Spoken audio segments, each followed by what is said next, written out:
আসসালামু আলাইকুম, আমি নুরুন্নয় ফরদৌসী আরব কৃতাত্ব থেকে আবার চলে আসলাম।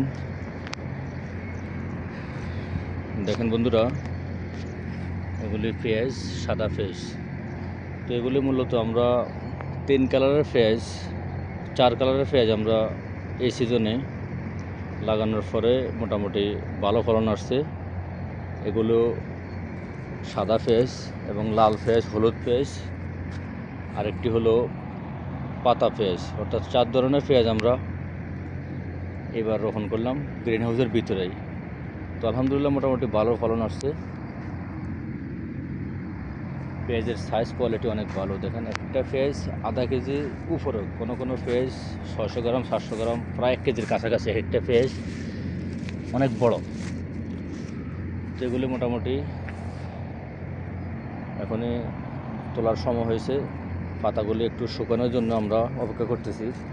মোটামুটি পাতাগুলি শুকানোর পরে এখন আমরা ধীরে ধীরে এগুলি আমরা তুলতেছি। দেখেন, প্রচুর পরিমাণ। আমরা প্রত্যেকটা লাইনে 60টি করে ইরিগেশন পাইপ, GR5 বলে যেটাকে,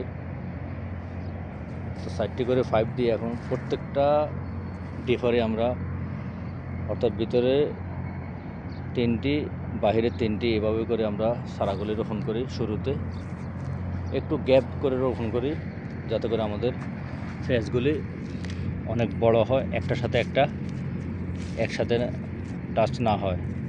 এই জন্য গ্যাপটা আমরা ওই রকমই দিছি প্রত্যেকটা ডিফারে। দেখেন, যেমন এই জায়গাতে পানি আসার জন্য ডিফার, তো ডিফারে আমরা এদিকে 3টি, ওইদিকে 3টি, এভাবে আমরা এই গ্রিন হাউসের পেঁয়াজের চারাগুলি আমরা রোপণ করি। আলহামদুলিল্লাহ পেঁয়াজের সাইজ কোয়ালিটি দেখেন, অনেক বড়।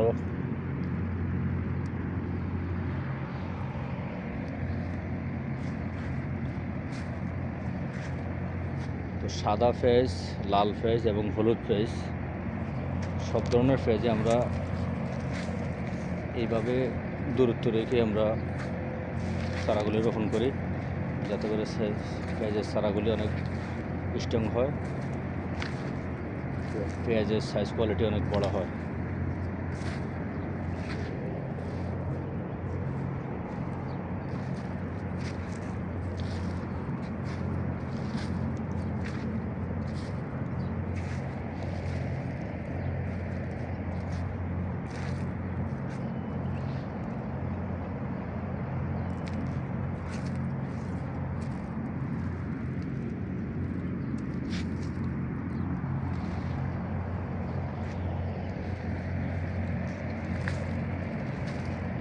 তো বন্ধুরা, ভিডিওটা এ পর্যন্ত।